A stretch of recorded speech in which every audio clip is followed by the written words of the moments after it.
Hi hello welcome to PSC tricks with Ammu. അപ്പോൾ ഇന്ന് ഞാനിവിടെ കൊണ്ടുവന്നിരിക്കുന്നത് നമ്മുടെ PSC ബുള്ളറ്റിലെ ജനുവരി 1-ാം ലക്കത്തിലെ കറണ്ട് അഫയേഴ്സാണ് കേട്ടോ. അതിൽ 2024 വർഷത്തിലുണ്ടായിട്ടുള്ള പ്രധാന സംഭവങ്ങളൊക്കെയാണ് കൊടുത്തിട്ടുള്ളത്. അപ്പോൾ നമുക്ക് വീഡിയോയിലേക്ക് പോകാം. അതിനു മുമ്പ് എൻ്റെ ചാനൽ ആദ്യമായിട്ട് കാണുന്നവരുണ്ടെങ്കിൽ ഒന്ന് സബ്സ്ക്രൈബ് ചെയ്തിട്ട് സപ്പോർട്ട് ചെയ്തേക്കണേ. കൂടെ ബെൽ ബട്ടണും കൂടി എനേബിൾ ചെയ്യുകയാണെങ്കിൽ ഞാനിടുന്ന എല്ലാ വീഡിയോസിൻ്റെയും നോട്ടിഫിക്കേഷൻ നിങ്ങൾക്ക് അപ്പോൾ തന്നെ ലഭിക്കും കേട്ടോ. പിന്നെ നിങ്ങൾക്കിത് കണ്ടു കഴിഞ്ഞിട്ട് ഇൻഫോർമേറ്റീവായിട്ട് തോന്നുകയാണെങ്കിൽ നിങ്ങളുടെ ഫ്രണ്ട്സിനൊക്കെ ഒന്ന് ഷെയർ ചെയ്ത് കൊടുത്തിട്ട് സപ്പോർട്ട് ചെയ്യണേ. അപ്പോൾ നമുക്ക് വീഡിയോയിലേക്ക് പോവാം. നോക്കൂ, പി വത്സലയുടെ നെല്ല് എന്ന നോവലിലെ ജീവിച്ചിരുന്ന കഥാപാത്രം അടുത്തിടെ അന്തരിച്ചു. പേര് എന്താണ്? കുറുമാട്ടി. ശരിക്കുള്ള പേരെന്താണ്? രാഗിണി എന്നാണ്. അപ്പോൾ പി വത്സല എന്ന കവയിത്രി അന്തരിച്ചതെന്നാണ് 2023 നവംബർ 21-നാണ് അന്തരിക്കുന്നത് കേട്ടോ. ഈ ഡേറ്റ് ഒന്ന് ഓർത്ത് വെച്ചേക്കുക. പിന്നെന്താണ്? അവസാനത്തെ വർക്ക് എന്തായിരുന്നു? ചിത്രലേഖ എന്ന് പറയുന്നതായിരുന്നു കേട്ടോ. പി വത്സല എന്ന കവിത്രയുടെ അവസാനത്തെ വർക്ക് എന്തായിരുന്നു? ചിത്രലേഖ എന്ന് പറയുന്ന വർക്കായിരുന്നു. ഇനി നോക്കൂ, ജാതി വ്യവസ്ഥയ്ക്കെതിരെ പോരാടി രക്തസാക്ഷിത്വം വരിച്ച ഏത് നവോത്ഥാന നായകൻ്റെ 150ാമത് രക്തസാക്ഷിത്വ ദിനമാണ് 2024 ജനുവരിയിൽ ആചരിക്കുന്നത്? ആറാട്ടുപുഴ വേലായുധപ്പണിക്കർ. 2024 ജനുവരി 16-ന് 100ാം ചരമവാർഷികം ആചരിക്കുന്ന മലയാള കവി ഏതാണ്? നമ്മുടെ കുമാരനാശാനാണ്. ഇനി നോക്കൂ, കെ സ്മാർട്ട് പദ്ധതിക്ക് തുടക്കം കുറിച്ചത് എന്നാണ്? 2024 ജനുവരി 1-നാണ്. ഇമ്പോർട്ടൻ്റ് ആണ് കേട്ടോ. ഈ ഡേറ്റ് ഒന്ന് ഓർത്ത് വെച്ചേക്കുക. ചിലപ്പോൾ ചോദിക്കാൻ ചാൻസ് ഉണ്ട് കേട്ടോ. കുറേ ചോദിച്ചായി കെ സ്മാർട്ടിൻ്റെ പദ്ധതിയുടെ ഡേറ്റ് കുറേ ക്വസ്റ്റ്യൻ പേപ്പറിൽ ഇപ്പോൾ കണ്ടു, റീസെൻ്റൊക്കെ ആയിട്ട് ചോദിച്ചിട്ടുണ്ട്. അപ്പോൾ ഇതൊന്ന് ഓർത്ത് വെച്ചേക്കുക കേട്ടോ. കെ സ്മാർട്ട് പദ്ധതിക്ക് തുടക്കം കുറിച്ചത് എന്നാണ്? 2024 ജനുവരി 1-നാണ്. ഇനി നോക്കൂ, സമ്പൂർണ്ണ ഭരണഘടനാ സാക്ഷരത നേടുന്ന ഇന്ത്യയിലെ ആദ്യത്തെ ജില്ല ഏതാണ്? കൊല്ലമാണ്. അതുപോലെ തന്നെ അവിടുത്തെ നഗരസഭ കൊല്ലം ജില്ലയിലെ കൊട്ടാരക്കര എന്താണ്? ഡിജിറ്റൽ സാക്ഷരത കൈവരിക്കുന്ന ഇന്ത്യയിലെ ആദ്യത്തെ നഗരസഭയായിട്ട് മാറുകയും ചെയ്തിട്ടുണ്ട് കേട്ടോ. പിന്നെ നോക്കൂ, സംസ്ഥാനത്ത് ആദ്യമായി ഓൺലൈൻ ഗ്രാമസഭ സംഘടിപ്പിച്ച പഞ്ചായത്ത് ഏതാണ്? തിരുവനന്തപുരത്തുള്ള മലയൻകീഴ് പഞ്ചായത്താണ്. സംസ്ഥാനത്ത് ആദ്യമായി ഓൺലൈൻ ഗ്രാമസഭ സംഘടിപ്പിച്ചത് ഏത് പഞ്ചായത്താണ്? തിരുവനന്തപുരത്തെ മലയൻകീഴ് പഞ്ചായത്താണ്. ഇനി നോക്കൂ, നമ്മുടെ ഫറൂഖ് അല്ലേ, ഇതിപ്പോൾ കുറേ ന്യൂസിലും കുറേ വീഡിയോസിലൊക്കെ ഇങ്ങനെ വന്നുകൊണ്ടിരിക്കുന്നതാണല്ലേ ഫറൂഖ്. എന്താണ് അവിടുത്തെ പ്രത്യേകത എന്ന് പറയുന്നത്? കേരളത്തിലെ ആദ്യത്തെ ദീപാലംകൃത പാലമാണ് കേട്ടോ. കേരളത്തിലെ ആദ്യത്തെ ദീപാലംകൃത പാലമാണ് ഇതെന്ന് പറയുന്നത് ഫറൂഖ് എന്ന് പറയുന്നത്. രാജ്യാന്തര AI ഉച്ചകോടിക്ക് വേദിയാകുന്ന കേരളത്തിലെ നഗരം? Important question. എവിടെയാണ്? കൊച്ചിയാണ്. രാജ്യാന്തര AI ഉച്ചകോടിക്ക് വേദിയാകുന്ന കേരളത്തിലെ നഗരം ഏതാണ്? കൊച്ചിയാണ്. ഇനി നോക്കൂ, 2024 ഫെബ്രുവരിയിൽ അന്തരിച്ച കവിയും നിരൂപകനുമായ NK ദേശത്തിൻ്റെ ശരിയായ പേരെന്താണ്? N കുട്ടിക്കൃഷ്ണപിള്ള എന്നാണ് കേട്ടോ. N കുട്ടിക്കൃഷ്ണപിള്ള എന്നാണ് NK ദേശത്തിൻ്റെ ശരിയായിട്ടുള്ള പേര് കേട്ടോ. G ശങ്കരക്കുറുപ്പിൻ്റെ പേരിലുള്ള മഹാകവി G സ്മാരകം സ്ഥിതി ചെയ്യുന്നത് എവിടെയാണ്? Marine Drive. കൊച്ചിയിലുള്ള മറൈൻ ഡ്രൈവിലാണ് G ശങ്കരക്കുറുപ്പിൻ്റെ പേരിലുള്ള മഹാകവി G സ്മാരകം സ്ഥിതി ചെയ്യുന്നത്. 3 ലക്ഷം കുടുംബശ്രീ അംഗങ്ങൾക്ക് ഉപജീവനം ഒരുക്കി സാമ്പത്തിക സുസ്ഥിരത ഉറപ്പാക്കുക എന്ന ലക്ഷ്യത്തോടെ കുടുംബശ്രീ ആരംഭിക്കുന്ന പദ്ധതിയാണ് K-ലിഫ്റ്റ് എന്ന് പറയുന്നത് കേട്ടോ. K-ലിഫ്റ്റ് ഇതിപ്പോൾ റീസെൻ്റായിട്ട് ക്വസ്റ്റ്യൻ പേപ്പറിലൊക്കെ കണ്ടുകൊണ്ടിരിക്കുന്ന ഒരു ക്വസ്റ്റ്യനാണ് കേട്ടോ. എന്താണ്? 3 ലക്ഷം കുടുംബശ്രീ അംഗങ്ങൾക്ക് ഉപജീവനം ഒരുക്കി സാമ്പത്തിക സുസ്ഥിരത ഉറപ്പാക്കുക എന്ന ലക്ഷ്യത്തോടെ കുടുംബശ്രീ ആരംഭിക്കുന്ന പദ്ധതിയാണ് എന്താണ്? K-ലിഫ്റ്റ് എന്ന് പറയുന്നത് കേട്ടോ. K-ലിഫ്റ്റ് എന്താണ്? K for Kudumbashree. പിന്നെ livelihood initiative for transformation. Livelihood എന്താണ്? Initiative for transformation. അതാണ് ലിഫ്റ്റ് എന്ന് പറയുന്നത് കേട്ടോ. ലിഫ്റ്റ്. K-ലിഫ്റ്റ് 24. K-ലിഫ്റ്റ് 24 എന്ന് പറയുന്നത്. ഇനി നോക്കൂ, ഇന്ത്യയിലെ മികച്ച ടൂറിസം വില്ലേജിനുള്ള ഗോൾഡൻ വില്ലേജ് പുരസ്കാരം നേടിയ കാന്തല്ലൂർ പഞ്ചായത്തിൻ്റെ ബ്രാൻഡ് അംബാസിഡറായിട്ട് തിരഞ്ഞെടുക്കപ്പെട്ടത് ആരാണ്? ജിതേഷ് ജി ആണ് കേട്ടോ. അദ്ദേഹത്തിന് എന്തായിരുന്നു പ്രത്യേകത? വരയരങ്ങ് എന്ന കലാരൂപത്തിൻ്റെ ആവിഷ്കർത്താവാണ് ആരെന്ന് പറയുന്നത്? ജിതേഷ് ജി. അപ്പോൾ 2 ക്വസ്റ്റ്യൻ ആയില്ലേ. വരയരങ്ങ് എന്ന് പറയുന്നത് എന്താണ്? വരയരങ്ങ് എന്ന് പറയുന്നത് ഒരു കലാരൂപമാണ്. അതിൻ്റെ ആവിഷ്കർത്താവ് ആരാണ്? ജിതേഷ് ജി ആണ് കേട്ടോ. അദ്ദേഹമാണ് നമ്മുടെ ഇന്ത്യയിലെ മികച്ച ടൂറിസം വില്ലേജിനുള്ള ഗോൾഡൻ വില്ലേജ് പുരസ്കാരം നേടിയ കാന്തല്ലൂരിൻ്റെ ബ്രാൻഡ് അംബാസിഡറായിട്ട് തിരഞ്ഞെടുക്കപ്പെട്ടത്. ഇനി നോക്കൂ, ലോകത്തിലെ ഏറ്റവും വൃത്തിയുള്ള കടൽ തീരങ്ങൾക്ക് foundation for environment education Denmark നൽകുന്ന ബ്ലൂ ഫ്ലാഗ് സർട്ടിഫിക്കറ്റ് ലഭിച്ച കേരളത്തിലെ കടൽ തീരം ഏതാണ്? നമ്മുടെ കാപ്പാട്. കോഴിക്കോടുള്ള കാപ്പാടാണ് കേട്ടോ. കോഴിക്കോടുള്ള കാപ്പാടാണ് ബ്ലൂ ഫ്ലാഗ് സർട്ടിഫിക്കറ്റ് ലഭിച്ച കേരളത്തിലെ കടൽ തീരം എന്ന് പറയുന്നത് കേട്ടോ. എവിടെയാണ്? കാപ്പാടാണ്. കേരള കലാമണ്ഡലത്തിൽ നിന്നുള്ള PG വിദ്യാർത്ഥികളുടെ നേതൃത്വത്തിൽ ആരംഭിച്ച മ്യൂസിക് ബാൻഡ് ഏതാണ്? അരകവ്യൂഹമാണ് കേരള കലാമണ്ഡലത്തിൽ നിന്നുള്ള PG വിദ്യാർത്ഥികളുടെ നേതൃത്വത്തിൽ ആരംഭിച്ച മ്യൂസിക് ബാൻഡ് എന്ന് പറയുന്നത്. ഇനി നോക്കൂ, 36ാമത് കേരള ശാസ്ത്ര കോൺഗ്രസിന് വേദിയാകുന്നത് എവിടെയാണ്? കാസർഗോഡാണ്. അപ്പോൾ 36ാമത് കേരള ശാസ്ത്ര കോൺഗ്രസിന് വേദിയാകുന്നത് എവിടെയാണ്? കാസർഗോഡാണെന്ന് ഓർത്ത് വെക്കുക കേട്ടോ. ഇമ്പോർട്ടൻറ്റ് ക്വസ്റ്റ്യൻ ആണ്. അപ്പോൾ 37ാമത് കേരള ശാസ്ത്ര കോൺഗ്രസിന് വേദിയാകുന്നത് എവിടെയാണ്? വെള്ളാനിക്കര, തൃശ്ശൂരാണ് കേട്ടോ. വെള്ളാനിക്കര എന്താണ്? തൃശ്ശൂരാണ് കേരള ശാസ്ത്ര കോൺഗ്രസിന് വേദിയാകുന്നത് കേട്ടോ. 37ാമത് കേരള ശാസ്ത്ര കോൺഗ്രസിൻ്റെ വേദി ഏതാണ്? വെള്ളാനിക്കര, തൃശ്ശൂരാണ് കേട്ടോ. ഇനി നോക്കൂ, കേരളത്തിലെ ആദ്യത്തെ സൗജന്യ വൈഫൈ പാർക്ക് എവിടെയാണ്? മാനാഞ്ചിറ സ്ക്വയർ. കോഴിക്കോടുള്ള മാനാഞ്ചിറ സ്ക്വയർ ആണ് കേരളത്തിലെ ആദ്യത്തെ സൗജന്യ വൈഫൈ പാർക്ക് എന്ന് പറയുന്നത്. ഇനി ഓർമ്മത്തോണി. എന്താണ് ഓർമ്മത്തോണി എന്ന് പറഞ്ഞിട്ടുള്ള പദ്ധതി? ഡിമെൻഷ്യ സൗഹൃദ കേരളം സാക്ഷാത്കരിക്കുന്നതിനായി കേരള സാമൂഹ്യ സുരക്ഷാ മിഷൻ വഴി സാമൂഹ്യനീതി വകുപ്പ് നടപ്പാക്കുന്ന പദ്ധതിയാണ് ഓർമ്മത്തോണി എന്നല്ലേ. അപ്പോൾ ഓർമ്മത്തോണി നമുക്ക് ഡിമെൻഷ്യയായിട്ട് കണക്ട് ചെയ്യാം അല്ലേ? ഓർമ്മ നഷ്ടപ്പെടുന്നവരുടെ അല്ലേ, എന്താണ് ഡിമെൻഷ്യ ബാധിച്ചാൽ ഓർമ്മ നഷ്ടപ്പെടും. സോ ഡിമെൻഷ്യ ഓർമ്മത്തോണി അല്ലേ, നമുക്ക് പെട്ടെന്ന് കണക്ട് ചെയ്യാൻ കഴിയും. ഇനി നോക്കൂ, സ്നേഹഹസ്തം എന്ന് പറയുന്നിട്ടുള്ള ഒരു പദ്ധതി അല്ലേ. അതെന്ത് വേണ്ടിയിട്ടാണ്? ആദിവാസി ജനതയ്ക്ക് ആരോഗ്യ സേവനങ്ങൾക്ക് നേരിട്ടെത്തിക്കുക എന്ന ലക്ഷ്യവുമായി സംസ്ഥാന വനം വകുപ്പ് നടപ്പിലാക്കുന്ന പദ്ധതിയാണ് എന്ത്? സ്നേഹഹസ്തം എന്ന് പറയുന്നത് കേട്ടോ. സ്നേഹഹസ്തം നമ്മൾ ആദിവാസി ജനങ്ങൾക്കൊക്കെ ആരോഗ്യ സേവനങ്ങൾക്ക് എന്ത് കൊടുക്കണം? നമ്മളുടെ ഒരു സ്നേഹത്തോടെയുള്ള നമ്മുടെ കൈ കൊടുക്കണം. അപ്പോൾ അതിന് വേണ്ടിയിട്ട് എന്താണ് വനം വകുപ്പ് നടപ്പിലാക്കുന്ന ഒരു പദ്ധതിയാണ് എന്തെന്ന് പറയുന്നത്? സ്നേഹഹസ്തം. ആദിവാസി ജനതയ്ക്ക് ആരോഗ്യ സേവനങ്ങൾ നേരിട്ടെത്തിക്കുക എന്ന ലക്ഷ്യത്തോടെ തുടങ്ങിയതാണ് കേട്ടോ സ്നേഹഹസ്തം. ഇനി നോക്കൂ, ഇടുക്കിയിലെ കുളമാവിൽ നിന്ന് ഗവേഷകർ കണ്ടെത്തിയ പുതിയ സ്പീഷീസ് ഓന്ത്, അതിൻ്റെ പേരെന്താണ്? വടക്കൻ കങ്കാരു ഓന്ത് എന്നാണ് കേട്ടോ. വടക്കൻ കങ്കാരു ഓന്ത് എന്നാണ്. ശാസ്ത്രീയ നാമം അഗസ്ത്യഗാമ എഡ്ജ് എന്നാണ് കേട്ടോ. അഗസ്ത്യഗാമ എഡ്ജ് എന്നാണ് ഈ വടക്കൻ കങ്കാരു ഓന്തിൻ്റെ ശാസ്ത്രീയ നാമം. ഇനി മുൻസിഫ് മജിസ്ട്രേറ്റ് മുതൽ സബ് ജഡ്ജി വരെയുള്ളവർ ഇനി മുതൽ ഏത് ഔദ്യോഗിക സ്ഥാനപ്പേരിലാണ് അറിയപ്പെടുക? ഏത് പേരിലാണ്? സിവിൽ ജഡ്ജി എന്ന് പറഞ്ഞിട്ടുള്ള സ്ഥാനപ്പേരിലാണ് ഇനി മുതൽ അവരൊക്കെ അറിയപ്പെടുക. ആര്? മുൻസിഫ് മജിസ്ട്രേറ്റ് മുതൽ സബ് ജഡ്ജി വരെയുള്ളവർ കേട്ടോ. ഏത് പേരിൽ അറിയപ്പെടും? സിവിൽ ജഡ്ജി എന്നുള്ള പേരിൽ അറിയപ്പെടും. ഇനി നോക്കൂ, international literature festival of Kerala 2024 വേദി എവിടെയാണ്? തൃശ്ശൂരാണ്.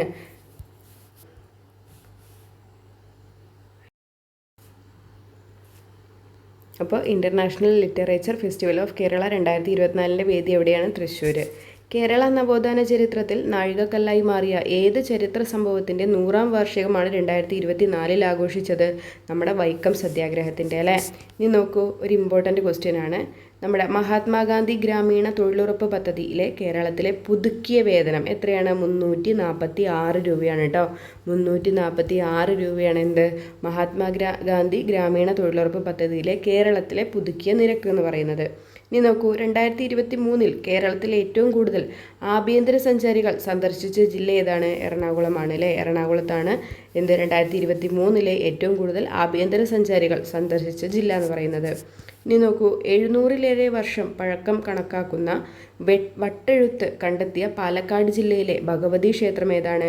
ചിറ്റടിമണ്ണൂർ ഭഗവതി ക്ഷേത്രമാണ്. അപ്പോൾ ചിറ്റടിമണ്ണൂർ ഭഗവതി ക്ഷേത്രത്തിൽ നിന്നാണ് എന്താ 700-ലേറെ വർഷം പഴക്കം കണക്കാക്കുന്ന വട്ടെഴുത്ത് കണ്ടെത്തിയത്. ഏത് ജില്ലയിലാണ്? പാലക്കാട് ജില്ലയിൽ സ്ഥിതി ചെയ്യുന്നു. ഇനി നോക്കൂ, മൊത്തം ജില്ലാ മൂല്യവർദ്ധിത അടിസ്ഥാനത്തിൽ പ്രതിശീർഷ വരുമാനം രേഖപ്പെടുത്തുന്ന കേരളത്തിലെ ആദ്യത്തെ ജില്ല ഏതാണ്? എറണാകുളമാണ്. കേരളത്തിലെ ആദ്യത്തെ ജില്ല ഏതാണ്? എറണാകുളം. മൊത്തം ജില്ലാ മൂല്യവർദ്ധിത അടിസ്ഥാനത്തിൽ പ്രതിശീർഷ വരുമാനം രേഖപ്പെടുത്തുന്ന കേരളത്തിലെ ആദ്യത്തെ ജില്ല ഏതാണ്? എറണാകുളമാണ്. അതുപോലെ തന്നെ എന്താണ് 2023 കേരളത്തിലെ ഏറ്റവും കൂടുതൽ ആഭ്യന്തര സഞ്ചാരികൾ സന്ദർശിച്ച ജില്ലയും ഏത് തന്നെയാണ്? എറണാകുളം തന്നെയാണ്. ഇനി നമ്മുടെ ലക്ഷ്മി എൻ മേനോനെ കുറിച്ചൊരു ക്വസ്റ്റ്യൻ ഉണ്ട്. കേന്ദ്രമന്ത്രിയായ ആദ്യത്തെ മലയാളി വനിത എന്ന ബഹുമതിക്കർഹയായ ആരുടെ 125ാമത് ജന്മവാർഷികമാണ് 2024 മാർച്ച് 27 ആഘോഷിച്ചത്? ആരുടെയാണ്? നമ്മുടെ ലക്ഷ്മി എൻ മേനോൻ്റെ. പൊതുജനങ്ങൾക്ക് പരാതികൾ ജില്ലാ കളക്ടർക്ക് നേരിട്ട് നൽകുന്നതിന് വേണ്ടി IT മിഷൻ ഒരുക്കിയ ഓൺലൈൻ സംവിധാനം എന്താണ്? DC കണക്റ്റ് എന്നുള്ളതാണ് കേട്ടോ. പൊതുജനങ്ങൾക്ക് പരാതികൾ ജില്ലാ കളക്ടർക്ക് നേരിട്ട് കൊടുക്കാൻ വേണ്ടിയിട്ട് IT മിഷൻ ഒരുക്കിയ ഒരു ഓൺലൈൻ സംവിധാനത്തിൻ്റെ പേരാണ് എന്തെന്ന് പറയുന്നത്? DC connect. മയക്കുമരുന്ന് കച്ചവടവും ഉപഭോഗവും തടയാൻ സംസ്ഥാന വ്യാപകമായി പോലീസ് നടത്തുന്ന പരിശോധനയുടെ പേരെന്താണ്? ഓപ്പറേഷൻ ഡി ഹണ്ട് എന്നാണ് കേട്ടോ. ഓപ്പറേഷൻ ഡി ഹണ്ടാണ് നമ്മുടെ മയക്കുമരുന്ന് കച്ചവടവും ഉപയോഗവും ഒക്കെ തടയാൻ വേണ്ടിയിട്ട് എന്താണ് സംസ്ഥാനത്തുടനീളെ പോലീസ് നടത്തുന്ന പരിശോധന, ഓപ്പറേഷൻ ഡി ഹണ്ട്. ഇനി നോക്കൂ, ചെങ്ങാതി അതെന്താണ്? അതിഥി തൊഴിലാളികളെ മലയാള ഭാഷയും സംസ്കാരവും പഠിപ്പിക്കാൻ വേണ്ടിയിട്ട് കേരള സർക്കാർ സംസ്ഥാന സാക്ഷരതാ മിഷൻ വഴി നടപ്പാക്കുന്നൊരു പദ്ധതിയുടെ പേരാണ് എന്ത്? ചങ്ങാതി എന്ന് പറയുന്നത്. ഇനി നോക്കൂ, മധുരം എന്ന് പറയുന്നൊരു പദ്ധതി പറഞ്ഞിട്ടുണ്ട്. എന്താണെന്ന് നമുക്ക് നോക്കാം. വയോജന സൗഹൃദ അന്തരീക്ഷം ഒരുക്കുന്നതിനും വയോജനങ്ങളുടെ മാനസികാരോഗ്യം ഉറപ്പുവരുത്തുന്നതിനും വേണ്ടി കുടുംബശ്രീ നടപ്പാക്കുന്ന ഒരു പദ്ധതിയാണ് എന്തെന്ന് പറയുന്നത്? മധുരം എന്ന് പറയുന്നത് അല്ലേ. നല്ലൊരു പദ്ധതി അല്ലേ, മധുരം. വയോജന സൗഹൃദ അന്തരീക്ഷം ഒരുക്കുന്നതിനും വയോജനങ്ങളുടെ മാനസികാരോഗ്യം ഉറപ്പുവരുത്താൻ വേണ്ടിയിട്ട് നമ്മുടെ കുടുംബശ്രീ നടപ്പിലാക്കുന്ന ഒരു പദ്ധതിയാണ് മധുരം എന്ന് പറയുന്നത് കേട്ടോ. ഇനി നോക്കൂ, പൗരത്വ നിയമ ഭേദഗതിക്ക് എതിരെ പ്രമേയം പാസ്സാക്കിയ ആദ്യത്തെ നിയമസഭ ഏതാണെന്ന് ചോദിച്ചാൽ ഏതാണ്? നമ്മുടെ കേരളമാണ്. പൗരത്വ നിയമ ഭേദഗതിക്കെതിരെ പ്രമേയം പാസ്സാക്കിയ ആദ്യത്തെ നിയമസഭ ഏതാണ്? കേരളം. സംസ്ഥാനത്തെ ആരോഗ്യ പ്രവർത്തകരുടെയും രോഗികളുടെയും ആശുപത്രികളുടെയും സുരക്ഷിതത്വം ഉറപ്പാക്കാനുള്ള കോഡ് ഗ്രേ പ്രോട്ടോകോൾ പുറത്തിറക്കിയ ആദ്യത്തെ സംസ്ഥാനം ഏതാണ്? കേരളമാണ്. സംസ്ഥാനത്തെ ആരോഗ്യ പ്രവർത്തകരുടെയും രോഗികളുടെയും ആശുപത്രികളുടെയും സുരക്ഷിതത്വം ഉറപ്പാക്കാനുള്ള കോഡ് ഗ്രേ പ്രോട്ടോകോൾ പുറത്തിറക്കിയത് ആരാണ്? കേരളമാണ് ആദ്യത്തെ സംസ്ഥാനം. നോക്കൂ, ഇന്ത്യയിലെ ആദ്യത്തെ അന്താരാഷ്ട്ര സഹകരണ മ്യൂസിയം എവിടെ നിന്നാണ് നിലവിൽ വരുന്നത്? കോഴിക്കോടാണ് നിലവിൽ വരുന്നത്. ഇന്ത്യയിലെ തന്നെ ആദ്യത്തെ അന്താരാഷ്ട്ര സഹകരണ മ്യൂസിയം എവിടെ നിലവിൽ വരുന്നു? കോഴിക്കോട് നിലവിൽ വരുന്നു. അപ്പോൾ ഇവിടെ നിന്നുള്ള കുറച്ച് ഇമ്പോർട്ടൻ്റ് പോയിൻ്റ് ഏതൊക്കെയാണ്? നമ്മുടെ കെ സ്മാർട്ട് പദ്ധതിയിലെ 2024 ജനുവരി 1. പിന്നെന്താണ്? AI ഉച്ചകോടിക്ക് വേദിയാകുന്നത് നമ്മുടെ കൊച്ചിയാണ്. ദീപാലംകൃത പാലം എവിടെയാണ്? ഫറൂഖാണ്. പിന്നെ കെ ലിഫ്റ്റ് പദ്ധതി എന്താണെന്ന് അറിഞ്ഞിരിക്കുക. പിന്നെ നമ്മുടെ കാന്തല്ലൂർ പഞ്ചായത്തിൻ്റെ ബ്രാൻഡ് അംബാസഡർ ജിതേഷ് ജി. അതുപോലെ തന്നെ അദ്ദേഹത്തിൻ്റെ കലാരൂപത്തിൻ്റെ പേരെന്താണ്? വരയരങ്ങ് എന്ന് പറയുന്നത് കേട്ടോ. പിന്നെ നോക്കൂ, അരകവ്യൂഹം എന്നുള്ളത് നമ്മുടെ മ്യൂസിക് ബാൻഡാണ്. ആരുടെ? കേരള കലാമണ്ഡലത്തിൽ നിന്നുള്ള PG വിദ്യാർത്ഥികളുടെ കേട്ടോ. പിന്നെ 36ാമത് ശാസ്ത്ര കോൺഗ്രസിന് വേദി കാസർഗോഡ്. 37ാമത് എവിടെയാണ്? വെള്ളാനിക്കര, തൃശ്ശൂരാണ്. പിന്നെ ഓർമ്മത്തോണി പദ്ധതി, സ്നേഹഹസ്തം പദ്ധതി, പിന്നെ ചെങ്ങാതി, മധുരം, പിന്നെന്താണ്? Operation D hunt, DC connect. പിന്നെ 346 രൂപ നമ്മുടെ മഹാത്മാഗാന്ധി ഗ്രാമീണ തൊഴിലുറപ്പ് പദ്ധതിയിലെ കേരളത്തിലെ പുതുക്കിയ നിരക്ക് 346 രൂപ എന്നുള്ളതാണ് കേട്ടോ. പിന്നെ അന്താരാഷ്ട്ര സഹകരണ മ്യൂസിയം എവിടെ വരുന്നുണ്ട്? നമ്മുടെ കോഴിക്കോട് നിലവിൽ വരുന്നുണ്ടെന്ന് ഓർത്തിരിക്കുക കേട്ടോ. പിന്നെ സിവിൽ ജഡ്ജി നമ്മുടെ മുൻസിഫ് മജിസ്ട്രേറ്റ് മുതൽ സബ് ജഡ്ജി വരെയുള്ള ഇനി മുതൽ ഏത് ഔദ്യോഗിക പേരിൽ അറിയപ്പെടും? സിവിൽ ജഡ്ജി എന്നുള്ള പേരിൽ അറിയപ്പെടും കേട്ടോ. അപ്പോൾ നമുക്ക് അടുത്ത പാർട്ടിലേക്ക് പോവാം. ഇപ്പം നോക്കൂ, 2024 ഏത് നവോത്ഥാന നായകൻ്റെ സമാധിയുടെ ശതാബ്ദി ദിനാചരണത്തോടനുബന്ധിച്ചിട്ടാണ് വള്ളിക്കുന്നത്ത് പ്രതിമ സ്ഥാപിച്ചത്? ആരുടെയാണ്? ചട്ടമ്പി സ്വാമികളുടെ ശതാബ്ദി ദിനാചരണത്തോടനുബന്ധിച്ചിട്ടാണ് വള്ളിക്കുന്നത്ത് പ്രതിമ സ്ഥാപിച്ചത്. സ്കൂൾ പാഠപുസ്തകങ്ങളിൽ ഭരണഘടനയുടെ ആമുഖം ഉൾപ്പെടുത്തുന്ന ആദ്യത്തെ സംസ്ഥാനം ഏതാണ്? നമ്മുടെ കേരളമാണ് കേട്ടോ. കേരളത്തിലാണ് സ്കൂൾ പാഠപുസ്തകങ്ങളിലൊക്കെ ഭരണഘടനയുടെ ആമുഖം ഉൾപ്പെടുത്തിയ ആദ്യ സംസ്ഥാനം. പരിസ്ഥിതി ബജറ്റ് അവതരിപ്പിച്ച ആദ്യത്തെ സംസ്ഥാനം. ഇമ്പോർട്ടൻ്റ് ക്വസ്റ്റ്യൻ ആണ്. പരിസ്ഥിതി ബജറ്റ് ആരംഭിച്ചത് ആദ്യത്തെ സംസ്ഥാനം ഏതാണ്? കേരളമാണ്. 2024 മാർച്ചിൽ ആദ്യമായി എറണാകുളം ജില്ലയിൽ റിപ്പോർട്ട് ചെയ്ത അപൂർവ രോഗമായ ലൈം രോഗത്തിന് കാരണമായ ബാക്ടീരിയയുടെ പേരെന്താണ്? ബൊറേലിയ ബർഗ്ഡോർഫെറി എന്നാണ് കേട്ടോ. ബൊറേലിയ ബർഗ്ഡോർഫെറി എന്നാണ് ലൈം രോഗത്തിൻ്റെ കാരണമായ ബാക്ടീരിയയുടെ പേര്. അപ്പോൾ ലൈം രോഗത്തിന് കാരണകാരി ഏതാണ്? ബാക്ടീരിയ ആണല്ലേ. എന്താണ് പേര്? Borrelia burgdorferi. കേരളത്തിലെ ആദ്യത്തെ ഡിജിറ്റൽ സാക്ഷരതാ മണ്ഡലം ഏതാണ്? തളിപ്പറമ്പ് കേട്ടോ. കേരളത്തിലെ ആദ്യത്തെ ഡിജിറ്റൽ സാക്ഷരതാ മണ്ഡലമാണ് തളിപ്പറമ്പ് എന്ന് പറയുന്നത്. അപ്പോൾ അവർ ഏത് പദ്ധതിയിലൂടെയാണ് ഈ സമ്പൂർണ്ണ സാക്ഷരത കൈവരിച്ചത്? ഇടം എന്ന് പറഞ്ഞിട്ടുള്ള ഒരു പദ്ധതിയിലൂടെയാണ് കേട്ടോ. എന്താണത്? Educational and digital awareness mission. അതാണ് ഇടം എന്ന് പറയുന്നത് കേട്ടോ. ആ പദ്ധതിയിലൂടെയാണ് തളിപ്പറമ്പ് കേരളത്തിലെ ആദ്യത്തെ ഡിജിറ്റൽ സാക്ഷരതാ മണ്ഡലം എന്ന ഒരു പദവി കൈവരിച്ചിട്ടുള്ളത്. ഇനി നോക്കൂ, മലയാളിയായ മനോജ് ചാക്കോയുടെ നേതൃത്വത്തിൽ ആരംഭിച്ച വിമാന കമ്പനി ഏതാണ്? ഫ്ലൈ 91 എന്താണ്? നമ്മുടെ മലയാളിയായ മനോജ് ചാക്കോയുടെ നേതൃത്വത്തിൽ ആരംഭിച്ച ഒരു വിമാന കമ്പനിയാണ്. മനുഷ്യ വന്യജീവി സംഘർഷം പ്രത്യേക ദുരന്തമായി പ്രഖ്യാപിക്കുന്ന ആദ്യത്തെ സംസ്ഥാനം ഏതാണ്? കേരളമാണ്. മനുഷ്യ വന്യജീവി സംഘർഷം പ്രത്യേക ദുരന്തമായിട്ട് പ്രഖ്യാപിക്കുന്നത് ആദ്യ സംസ്ഥാനം കേരളം. ജലാഭിവൃദ്ധി പദ്ധതിയുടെ ഭാഗമായി കേന്ദ്ര സർക്കാർ തിരഞ്ഞെടുത്ത 6 നദികളിൽ കേരളത്തിൽ നിന്നുള്ള നദി ഏതാണ്? പെരിയാറാണ്. പെരിയാർ നദിയാണ് കേന്ദ്ര സർക്കാർ തിരഞ്ഞെടുത്ത 6 നദികളിൽ ഒന്ന് കേട്ടോ. ഏത് പദ്ധതിയുടെ ഭാഗമായിട്ട്? ജലാഭിവൃദ്ധി പദ്ധതിയുടെ ഭാഗമായിട്ട്. ഇനി ലോകാരോഗ്യ സംഘടന വയോജന സൗഹൃദ നഗരമായി പ്രഖ്യാപിച്ച ദക്ഷിണേന്ത്യയിലെ ആദ്യത്തെ നഗരം ഏതാണ്? നമ്മുടെ കൊച്ചിയാണ് കേട്ടോ. നമ്മുടെ കൊച്ചിയാണ് ലോകാരോഗ്യ സംഘടന വയോജന സൗഹൃദ നഗരമായി പ്രഖ്യാപിച്ചിട്ടുള്ള ദക്ഷിണേന്ത്യയിലെ ആദ്യത്തെ നഗരം.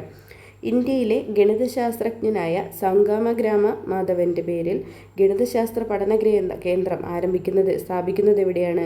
കല്ലേറ്റുംകര. ഇരിങ്ങാലക്കുടയിലെ കല്ലേറ്റുംകരയിലാണ് സംഗമഗ്രാമ മാധവൻ്റെ പേരിൽ ഗണിതശാസ്ത്ര പഠന കേന്ദ്രം സ്ഥാപിക്കുന്നത്.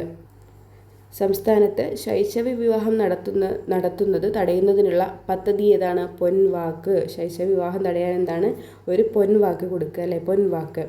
വയനാട് പഞ്ചായത്തിൻ്റെയും ജില്ലാ ജൈവ വൈവിധ്യ പരിപാലന സമിതിയുടെയും നേതൃത്വത്തിൽ നടത്തിയ കാലാവസ്ഥാ ഉച്ചകോടി ഏതായിരുന്നു? ജാത്തിരയായിരുന്നു. ജാത്തിര. വയനാട് പഞ്ചായത്തിൻ്റെയും ജില്ലാ ജൈവ വൈവിധ്യ പരിപാലന സമിതിയുടെയും നേതൃത്വത്തിൽ നടത്തിയ കാലാവസ്ഥാ ഉച്ചകോടി എന്തായിരുന്നു? ജാത്തിര. രാജ്യത്തെ ജില്ലാ പഞ്ചായത്ത് തലത്തിൽ കാർബൺ തുല്യതാ റിപ്പോർട്ട് പുറത്തിറക്കിയ ആദ്യത്തെ ജില്ല ഏതാണ്? വയനാടാണ്. നല്ല ക്വസ്റ്റ്യൻ. രാജ്യത്ത് ജില്ലാ പഞ്ചായത്ത് തലത്തിൽ കാർബൺ തുല്യതാ റിപ്പോർട്ട് പുറത്തിറക്കിയ ആദ്യത്തെ ജില്ല വയനാടാണ്. 2024 അന്തരിച്ച ഉണ്ണി ആറന്മുള ഏത് മേഖലയുമായിട്ട് ബന്ധപ്പെട്ട വ്യക്തിയായിരുന്നു?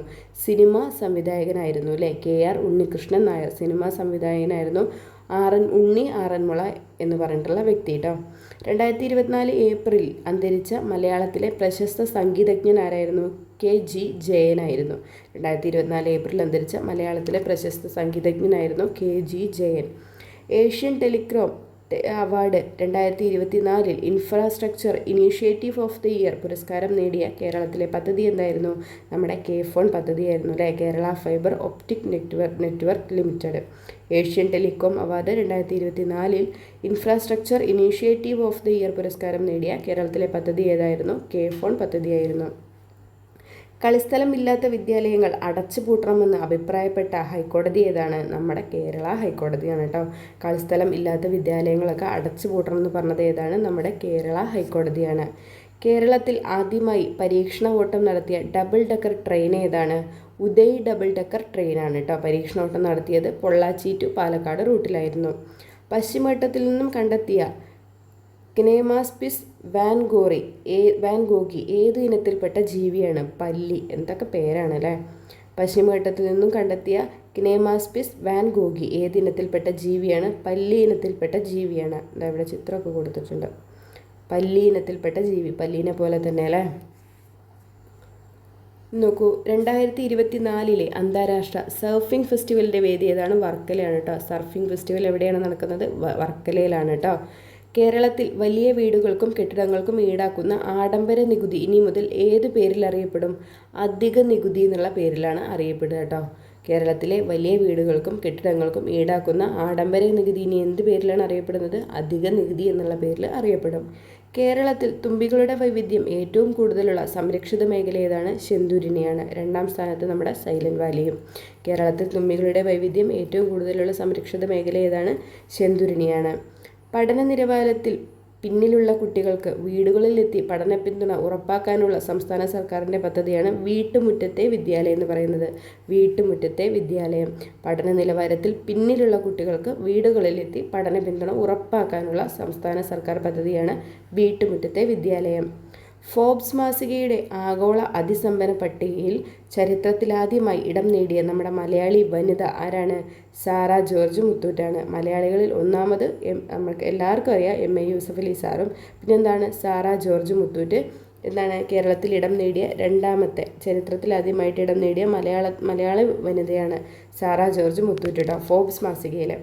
ഇനി നോക്കൂ, അന്താരാഷ്ട്ര കപ്പലുകൾക്ക് സർവീസ് നടത്താനുള്ള ഇൻ്റർനാഷണൽ മാരിടൈം ഓർഗനൈസേഷൻ നിർദ്ദേശിക്കുന്ന ISPS international shipping and port security code അംഗീകാരം ലഭിച്ച കേരളത്തിലെ തുറമുഖം ഏതാണ്? നമ്മുടെ വിഴിഞ്ഞം തുറമുഖമാണ് കേട്ടോ. വിഴിഞ്ഞം തുറമുഖത്തിനാണ് ISPS അംഗീകാരം ലഭിച്ച കേരളത്തിലെ തുറമുഖം. അപ്പോൾ വിഴിഞ്ഞം അന്താരാഷ്ട്ര തുറമുഖത്തിൻ്റെ ലൊക്കേഷൻ കോഡ് ഏതാണ്? INTRV01 in India. TRV എന്ന് പറയുന്നത് തിരുവനന്തപുരം ജില്ല കേട്ടോ. IN എന്ന് പറയുന്നത് ഇന്ത്യയും TRV എന്ന് പറയുന്നത് തിരുവനന്തപുരം ജില്ലയാണ് കേട്ടോ. INTRV01 എന്നാണ് കേട്ടോ പറയുന്നത്. ആദ്യം ലഭിച്ചിരുന്ന കോഡ് ഇന്ത്യയുടെയും നെയ്യാറ്റിൻകരയുടെയും ചുരുക്കെഴുത്ത് ചേർത്തിട്ട് INNYY1 എന്നതായിരുന്നു കേട്ടോ. ഇത് ഓർത്ത് വെച്ചേക്കാം കേട്ടോ, ചിലപ്പോൾ സ്റ്റേറ്റ്മെൻറ്റ് ടൈപ്പിലൊക്കെ ചോദിക്കാനും സാധ്യതയുണ്ട്. ഇനി നോക്കൂ, ശംഖുമുഖം കടൽ തീരത്ത് മുട്ടയിടാനെത്തിയ വംശനാശ ഭീഷണി നേരിടുന്ന കടലാമ ഏതാണ്? ഒലീവ് റിഡ്ലി കടലാമ അല്ലെ. ഒലീവ് റിഡ്ലി കടലാമയാണ് എന്ത് ശംഖുമുഖം കടൽ തീരത്ത് മുട്ടയിടാൻ എത്തിയിട്ടുണ്ട്. അവയ്ക്ക് എന്തുണ്ട്? വംശനാശ ഭീഷണി നേരിടുന്ന ഒരുതരം ജീവിവർഗമാണ് അല്ലേ ഒലീവ് റിഡ്ലി കടലാമ എന്ന് പറയുന്നത്. ഇന്ത്യയിൽ ആദ്യമായി തദ്ദേശീയമായി വികസിപ്പിച്ചെടുത്ത സോഫ്റ്റ്വെയറിൽ പ്രവർത്തിക്കുന്ന തുറമുഖ നാവിഗേഷൻ സെൻറ്റർ സ്ഥാപിക്കപ്പെടുന്നത് എവിടെയാണ്? വിഴിഞ്ഞത്താണ് കേട്ടോ. വിഴിഞ്ഞത്താണ് ആദ്യമായിട്ട് തദ്ദേശീയമായി വികസിപ്പിച്ചെടുത്ത സോഫ്റ്റ്വെയറിൽ പ്രവർത്തിക്കുന്ന തുറമുഖ നാവിഗേഷൻ സെൻറ്റർ സ്ഥാപിക്കുന്നത്. ദ്രാവിഡ ഭാഷകൾക്കായി തയ്യാറാക്കിയ ഓൺലൈൻ നിഘണ്ടു എന്താണ്? സമം എന്നാണ് കേട്ടോ. സമം. ദ്രാവിഡ ഭാഷകൾക്കായി തയ്യാറാക്കിയ ഓൺലൈൻ നിഘണ്ടു എന്താണ്? സമം എന്നുള്ളതാണ് കേട്ടോ. ഫോബ്സ് മാസിക പുറത്തിറക്കിയ 2024 ഏറ്റവും മികച്ച ബാങ്കുകളുടെ പട്ടികയിൽ ഇടം നേടിയ ഇന്ത്യയിൽ നിന്നുള്ള ഏക റൂറൽ ബാങ്ക് ഏതാണ്? കേരള ഗ്രാമീൺ ബാങ്കാണ് കേട്ടോ. ഇന്ത്യയിലെ 18ാമത്തെ മികച്ച ബാങ്കാണ് ഏത്? കേരള ഗ്രാമീൺ ബാങ്ക് എന്ന് പറയുന്നത്. ആക്രി കച്ചവടത്തിൻ്റെ മറവിൽ നടക്കുന്ന കോടികളുടെ നികുതി വെട്ടിപ്പ് കണ്ടെത്താൻ സംസ്ഥാന GST വകുപ്പ് നടത്തിയ പരിശോധനയാണ് ഓപ്പറേഷൻ പാം ട്രീ എന്ന് പറയുന്നത് കേട്ടോ. ഓപ്പറേഷൻ പാം ട്രീ എന്ന് പറയുന്നത് എന്താണ്? ആക്രി കച്ചവടത്തിൻ്റെ മറവിൽ നടക്കുന്ന കോടികളുടെ നികുതി വെട്ടിപ്പ് കണ്ടെത്താൻ വേണ്ടിയിട്ട് സംസ്ഥാന GST വകുപ്പ് നടത്തിയ പരിശോധനയാണ് ഓപ്പറേഷൻ പാം ട്രീ എന്ന് പറയുന്നത്. കുട്ടികളുടെ നൂതന സംരംഭ ആശയങ്ങൾ പ്രോത്സാഹിപ്പിക്കുന്നതിനായി കുടുംബശ്രീ ആരംഭിച്ച പദ്ധതിയാണ് മൈൻഡ് ബ്ലോവേഴ്സ് എന്ന് പറയുന്നത്. മൈൻഡ് ബ്ലോവേഴ്സ് ആരുടെ പദ്ധതിയാണ്? കുടുംബശ്രീയുടെ പദ്ധതിയാണ്. എന്തിനു വേണ്ടിയിട്ടുള്ളതാണ്? കുട്ടികളുടെ നൂതന സംരംഭ ആശയങ്ങളൊക്കെ പ്രോത്സാഹിപ്പിക്കാൻ വേണ്ടിയിട്ടുള്ള ഒരു പദ്ധതിയാണ് കേട്ടോ മൈൻഡ് ബ്ലോവേഴ്സ്. പാലിയേറ്റീവ് കെയർ നയം പ്രഖ്യാപിച്ച ഇന്ത്യയിലെ ആദ്യത്തെ സംസ്ഥാനം ഏതാണ്? കേരളമാണ്. പാലിയേറ്റീവ് കെയർ നയം പ്രഖ്യാപിച്ച ഇന്ത്യയിലെ ആദ്യത്തെ സംസ്ഥാനം ഏതാണ്? കേരളമാണ്. ഇനി നോക്കൂ, രജിസ്ട്രേഷൻ ഇടപാടുകൾക്ക് സ്റ്റാമ്പ് നിർബന്ധമാക്കിയതും ആര് തന്നെയാണ്? നമ്മുടെ കേരളം സംസ്ഥാനം തന്നെയാണ് കേട്ടോ. രജിസ്ട്രേഷൻ ഇടപാടുകൾക്ക് സ്റ്റാമ്പ് നിർബന്ധമാക്കിയ സംസ്ഥാനം ഏതാണ്? കേരളം. ചട്ടമ്പി സ്വാമികളുടെ 100ാം സമാധി വാർഷികത്തോടനുബന്ധിച്ചിട്ട് ചട്ടമ്പി സ്വാമികളുടെ പ്രതിമ സ്ഥാപിച്ചത് എവിടെയാണ്? ശ്രീകണ്ഠേശ്വരം ചട്ടമ്പി സ്വാമി പാർക്കിലാണ് കേട്ടോ. ശ്രീകണ്ഠേശ്വരം ചട്ടമ്പി സ്വാമി പാർക്കിലാണ്. ഇന്ത്യയിലെ ആദ്യത്തെ ഭാഷാ സാഹിത്യ സാംസ്കാരിക മ്യൂസിയം എവിടെയാണ് നിലവിൽ വരുന്നത്? നാട്ടകം കോട്ടയത്താണ്. അക്ഷര മ്യൂസിയം എന്നാണ് പേര്. നാട്ടകം കോട്ടയത്ത് അക്ഷര മ്യൂസിയം. ഇന്ത്യയിലെ ആദ്യത്തെ ഭാഷാ സാഹിത്യ സാംസ്കാരിക മ്യൂസിയം ഏതാണ്? അക്ഷര മ്യൂസിയം ആണ് അല്ലേ. ഇന്ത്യയിലെ ആദ്യത്തെ അന്താരാഷ്ട്ര സഹകരണ മ്യൂസിയം എവിടെയാണ് നിലവിൽ വരുന്നത്? കോഴിക്കോടാണ് അല്ലേ. നമ്മൾ നേരത്തെ പഠിച്ചു. അടുത്തിടെ ഹാബ്ര സിസ്റ്റം, സഹ്യാദ്രി, ഇരുര ശെന്തുരിണി എന്നീ ചിലന്തികളെ കണ്ടെത്തിയ കേരളത്തിലെ വന്യജീവി സങ്കേതം ഏതാണ്? ശെന്തുരിണി വന്യജീവി സങ്കേതമാണ് അല്ലേ. എന്തൊക്കെയായിരുന്നു? ഹാബ്രോ സിസ്റ്റം, സഹ്യാദ്രി, ഇരുര ശെന്തുരിണി. ഇത് 2 ചിലന്തി വേർഷനാണ്. ചിലന്തി ടൈപ്പാണ് കേട്ടോ. 2 ടൈപ്പ് ഓഫ് ചിലന്തികളാണ്, സ്പൈഡേഴ്സാണ്. അപ്പോൾ അത് കണ്ടെത്തിയ വന്യജീവി സങ്കേതം ഏതാണ്? ശെന്തുരിണി വന്യജീവി സങ്കേതമാണ്. അപ്പോൾ ഇതിൽ ഇമ്പോർട്ടൻ്റ് ആയിട്ടുള്ള കാര്യങ്ങളൊക്കെ അപ്പോഴപ്പോഴേക്ക് ചെറിയ നോട്ടാക്കിയിട്ട് എഴുതി പോകട്ടോ. ജനുവരി കറണ്ട് അഫെയർ എന്നൊക്കെ ഹെഡിങ് കൊടുത്തിട്ട് PSC ബുള്ളറ്റിൻ നിങ്ങൾക്കിത് പിന്നീട് റിവിഷൻ സമയത്ത് ഒരുപാട് ഹെൽപ്ഫുള്ളായിരിക്കും. അപ്പോൾ ഇതിൽ നോക്ക്, നമ്മുടെ ഭരണഘടന ഉൾപ്പെടുത്തിയത് കേരളമാണ്. പരിസ്ഥിതി ബജറ്റ് കേരളത്താണ് ആദ്യമായിട്ട് അവതരിപ്പിക്കുന്നത്. പിന്നെന്താണ്? ലൈം രോഗത്തിൻ്റെ കാരണം ആരാണ്? ബാക്ടീരിയയാണ്. രോഗാണു ഏതാണ്? ബാക്ടീരിയയാണ്. പിന്നെന്താണ്? അതിൻ്റെ പേര് ഏതാണ്? ബൊറേലിയ ബർഗ്ഡോർഫെറി എന്നുള്ളതാണ്. പിന്നെന്താണ്? ഡിജിറ്റൽ സാക്ഷരതാ മണ്ഡലം തളിപ്പറമ്പാണ്. പിന്നെന്താണ്? വന്യജീവി സംഘർഷം പ്രത്യേക ദുരന്തമായി പ്രഖ്യാപിക്കുന്നത് കേരളമാണ്. പിന്നെ ജലാഭിവൃദ്ധി ഏതാണ്? പെരിയാർ ഉൾപ്പെട്ടിട്ടുണ്ട്. പിന്നെന്താണ്? നമ്മുടെ വയോജന സൗഹൃദ നഗരമായിട്ട് കൊച്ചിനെ പ്രഖ്യാപിച്ചിട്ടുണ്ട് അല്ലേ. പിന്നെ ഏതാണ്? പൊൻവാക്ക് ഒരു ഇമ്പോർട്ടൻ്റ് ആണ്. ഒരുപാട് ക്വസ്റ്റ്യൻ പേപ്പറിൽ കണ്ടിട്ടുള്ളതാണ് പൊൻവാക്ക് എന്ന് പറയുന്നത്. പിന്നെന്താണ്? നമ്മുടെ കാർബൺ തുല്യതാ റിപ്പോർട്ട് പുറത്തിറക്കിയിട്ടുണ്ട്. ഏത് ജില്ലയാണ്? വയനാടാണ്. പിന്നെന്താണ്? കെ ഫോണിന് നമ്മുടെ ഏഷ്യൻ ടെലികോം അവാർഡ് കിട്ടിയിട്ടുണ്ട്. ഏത് വിഭാഗത്തിൽ? Infrastructure initiative of the year പുരസ്കാരം കിട്ടിയിട്ടുണ്ട്. പിന്നെന്താണ്? കളിസ്ഥലങ്ങളൊക്കെ ഇല്ലാത്ത വിദ്യാലയങ്ങളൊക്കെ അടച്ചു പൂട്ടണമെന്ന് നമ്മുടെ കേരള ഹൈക്കോടതി അഭിപ്രായപ്പെട്ടിട്ടുണ്ട്. പിന്നെന്താണ്? അധിക നികുതി കേട്ടോ. വലിയ വീടൊക്കെ ഉള്ളവരൊക്കെ എന്താണ് കെട്ടിടങ്ങൾക്കൊക്കെ ഈടാക്കുന്ന നികുതി ഇനി അധിക നികുതി എന്നുള്ള പേരിലാണ് അറിയപ്പെടുക കേട്ടോ. പിന്നെന്താണ്? വീട്ടുമുറ്റത്തെ വിദ്യാലയം പദ്ധതി. നമ്മുടെ വിഴിഞ്ഞം തുറമുഖത്തെക്കുറിച്ചുള്ള കുറച്ച് പോയിൻറ്റ്സുകൾ. പിന്നെ സമല് ദ്രാവിഡ ഭാഷകൾക്കായിട്ട് തയ്യാറാക്കിയ എന്താണ് നിഘണ്ടു സമം. പിന്നെ ഓപ്പറേഷൻ പാം ട്രീ, അതുപോലെ തന്നെ മൈൻഡ് ബ്ലോവേഴ്സ്, നമ്മുടെ കേരള ഗ്രാമീൺ ബാങ്ക്. ഈ സ്റ്റാമ്പ് നിർബന്ധമാക്കിയത് എന്താ? ഏത് സംസ്ഥാനമാണ്? കേരളമാണ്. പിന്നെ അക്ഷര മ്യൂസിയം അല്ലേ, ഇന്ത്യയിലെ ആദ്യത്തെ ഭാഷാ സാഹിത്യ സാംസ്കാരിക മ്യൂസിയം അക്ഷര മ്യൂസിയം. അപ്പോൾ ഇത്രയും കാര്യങ്ങളാണ് നമ്മൾ ഇന്നത്തെ ക്ലാസ്സിൽ നോക്കിയത് കേട്ടോ. നമ്മുടെ 2024 പ്രധാനപ്പെട്ട സംഭവങ്ങളൊക്കെയാണ് ഇതിൽ ഈ 2025 ജനുവരി PSC ബുള്ളറ്റിൽ കൊടുത്തിട്ടുള്ളത് കേട്ടോ. അപ്പോൾ ഞാനിതാണ് ഇത്രയും നേരം നിങ്ങളുമായിട്ട് ഷെയർ ചെയ്തത്. അപ്പോൾ എൻ്റെ വീഡിയോ ഇഷ്ടമായി എന്ന് വിചാരിക്കുന്നു. തീർച്ചയായിട്ടും നിങ്ങൾക്ക് ഇൻഫോർമേറ്റീവായിട്ട് തോന്നുകയാണെങ്കിൽ ലൈക്ക് ചെയ്യാനും ഷെയർ ചെയ്യാനും കമൻറ്റ് ചെയ്യാനും മറക്കല്ലേ. പിന്നെ ഒന്ന് സബ്സ്ക്രൈബ് ചെയ്തിട്ട് സപ്പോർട്ട് ചെയ്തേക്കണേ. അപ്പോൾ താങ്ക്